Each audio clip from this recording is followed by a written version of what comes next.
Hallo meine Leser und meine Zuschauer. Heute geht es um das Thema Antifa.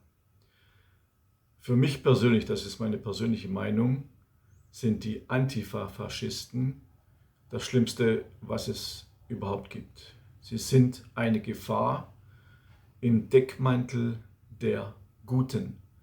Aber in Wirklichkeit sind die Antifas Faschisten. Meine persönliche Meinung. Ihr müsst bloß den schwarzen Block ansehen, die alles zusammenknüppeln, was andere Meinung hat. Das ist für mich eine terroristische Organisation und sie gehört verboten. Danke Trump, danke Viktor Orban, dass sie das möglich gemacht haben. In Deutschland wird das nie geschehen, weil die Antifa unterwandert unsere Politik und unsere Parteien in unglaublicher Weise. Ich zeige euch heute mal ein Beispiel aus meinem neuen Buch, die NGO-Finanzierung bzw. staatsgeheimes NGO-Finanzierung. Bei den Recherchen habe ich festgestellt, dass die DGB-Jugend, also der Deutsche Gewerkschaftsbund, der für mich absolut eine linke Organisation ist, und auch die DGB-Jugend Niederbayern hat einen Ratgeber herausgegeben mit dem Titel Nazis hassen diese Tricks. 20 Überlegungen zum Vorgehen gegen Rechtsextremismus. In diesem Pamphlet wird die Arbeitsweise der Antifa offengelegt. Natürlich finanziert von Steuergeldern, logischerweise. Ich habe mir dieses Pamphlet, das es im Internet frei erhältlich gibt, die Quellen sind alle in meinem Buch angegeben, habe ich mir mal genauer angesehen. Im Vorwort heißt es zum Beispiel, ich zitiere, es beginnt mit liebe Kolleginnen, liebe Antifaschistinnen. Und weiter, ich zitiere, unser Ziel ist die Stärkung einer aktiven antifaschistischen Zivilgesellschaft. Die Tricks in der vorliegenden Broschüre basieren auf der langjährigen Erfahrung von vielen aktiven Antifaschistinnen. Es handelt sich dabei also um ein kollektives Bewegungswissen. Zitat Ende. Dann wird zugegeben, wie manche Antifa-Gruppen arbeiten. Ich zitiere, für die meisten Antifa-Gruppen spielt Gewalt jenseits von Selbstverteidigung oder zum Schutz von Betroffenen rechter Angriffe kaum eine Rolle. Gleichwohl wird teilweise mit dem militanten Image gespielt, um Aufmerksamkeit zu erzeugen und den politischen Gegner einzuschüchtern. Dabei ist die Akzeptanz für Regelübertretungen durchaus verbreitet. Also für mich sind antifaschistische Schlägertruppen gehören zum Alltag und nicht nur als Ausnahme. Und diese Regelübertretung gehört auch zum Alltag. Weiter heißt es in diesem Antifa-Pamphlet, man soll auf gar keinen Fall mit Rechten reden. Warum das so ist? Ich zitiere, für alle Demokratinnen sollte deshalb klar sein, Parteien und Politikerinnen, die Menschenrechte offen in Frage stellen, darf keine Bühne geboten werden. Mit ihnen sollte nicht öffentlich diskutiert werden, da dies ihre Standpunkte ungewollt normalisieren und diskursfähig machen kann. Vielmehr ist es wichtig, antidemokratische Positionen selbstbewusst aus dem Diskurs auszuschließen und zu erklären, warum man dies macht. Die VVN-BDA, also die Vereinigung der Verfolgten des Naziregimes, Bund der Antifaschistinnen, nutzt dafür seit Jahrzehnten den Slogan, Faschismus ist keine Meinung, sondern ein Verbrechen. Also kein Dialog mit den Feindinnen der Demokratie unter dem Deckmantel der Meinungsfreiheit. Zitat Ende. Für mich ist es gerade umgekehrt. Die Antifaschisten, Faschisten sind unter dem Deckmantel der Demokratie und sind eigentlich die Faschisten. Dann wird in diesem Pamphlet zugegeben, wie manche Antifa-Gruppen arbeiten. Ich zitiere, für die meisten Antifa-Gruppen spielt Gewalt keine Rolle. Das haben wir schon gehört. Dann geht es weiter.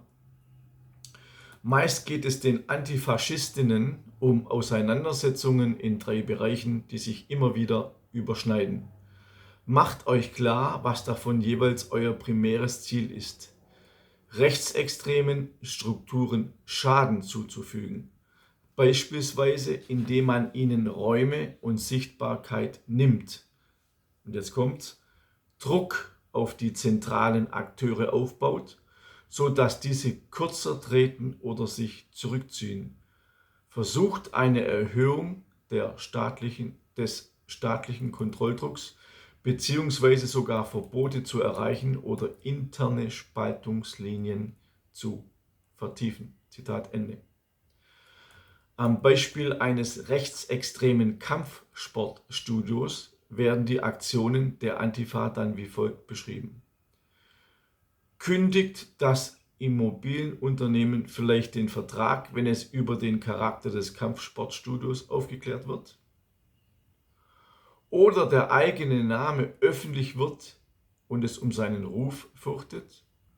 Oder muss es zuerst durch Öffentlichkeitsarbeit aufgeklärt und dadurch Handlungsdruck erzeugt werden?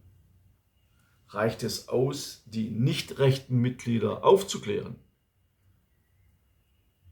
Lasst euch Eskalationsstufen offen.